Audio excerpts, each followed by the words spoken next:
Ministre, chers collègues, alors je ne vais pas revenir sur la méthode parce que notre collègue David Assouline en a parlé, mais c'est vrai qu'on se retrouve à travailler sur un sujet qui aurait pu être vraiment travaillé bien en amont et surtout que nos travaux soient cohérents avec l'ensemble de la réflexion sur la réforme de l'audiovisuel public.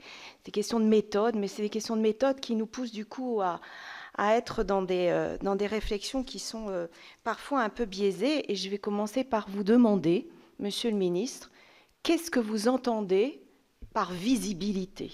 Ce mot de visibilité, pour vous, qu'est-ce qu'il recouvre? Alors, quels sont les facteurs, les conditions de réussite pour cette visibilité? Est-ce que c'est la question de la régularité? Est-ce que c'est un montant plus important dans la production? Est-ce que c'est... qu'est-ce que pour vous, cette notion de visibilité? Parce que on peut commencer par le commencement hein, sur ce terme-là.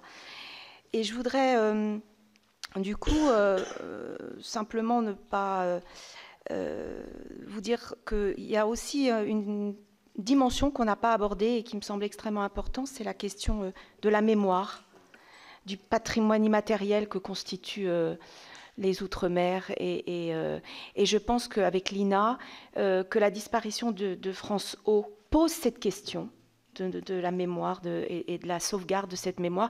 Qu'entendez-vous par là? Et je termine par un petit mot. Une de collègues a dit le com de France Télé n'a pas été respecté.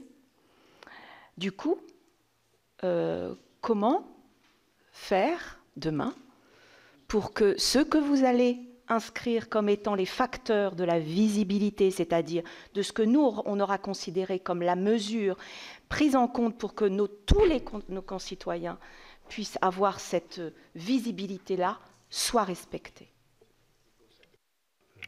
Alors, la parole à monsieur, merci, chers collègues, la parole à monsieur Stéphane Artano.